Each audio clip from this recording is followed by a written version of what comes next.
আসসালামু আলাইকুম সম্মানিত প্রবাসী ভাইরা। আজকে আমার 5টা ভাই দেখে চলে যেতেছে। ভাইরে ফিঙ্গার করে 14 দিন আগে ফিঙ্গার করেছিলাম, টিকিট পাই নাই, বসায় রাখছিলাম, আজকে কিন্তু ফ্লাইট দিতেছি। ভাই দেশের বাড়ি কই? কক্সবাজার উখিয়া।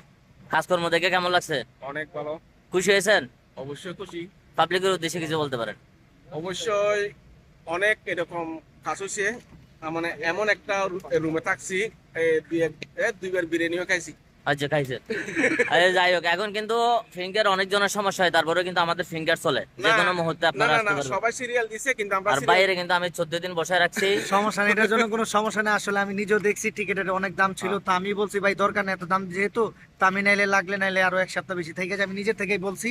তো আমি নিজে থেকে থাকছি, ভাই আমার দিয়ে দিবার চাইছিল, বলতেছিল আমার লস হইলো, আমি তোমার পাঠাইতে আমার থেকে। আমি বলছি যে ভাই না, দরকার নাই, আমি যেটা হয়েছে সমস্যা নেই, আমি আরো এক সপ্তাহ বেশি থাকি। টিকিটের দাম প্রচুর ছিল। আর বদ্দারও কিন্তু অনেকদিন বসায় রাখছি, চট্টগ্রামের বদ্দা। বদ্দার বাড়ি কই? আর বাড়িছে দিয়া ঈদগাহ। আর হয়েছে মুরব্বী, মুরব্বীর কিন্তু ব্ল্যাক লিস্ট, অর্থাৎ আগে একবার আইছিল, এখন আবার ফিঙ্গার ব্ল্যাক লিস্ট খাটাইয়া যাইতেছে। আপনি যেখানে ইমিগ্রেশনে গেছিলেন কোনো সমস্যা হয়েছিল? অন দ্য স্পট ফিঙ্গার হয়েছিল না? আর এই যে আর হয়েছে বড় ভাই, ইমিগ্রেশনে কোনো সিরিয়াল টিরিয়াল কিছু ধরা লাগছিল? অন দ্য স্পট ফিঙ্গার হয়েছে। এখন কিন্তু সমস্যার কারণে ফিঙ্গার হয় না, আমাদের ফিঙ্গার কিন্তু চলে।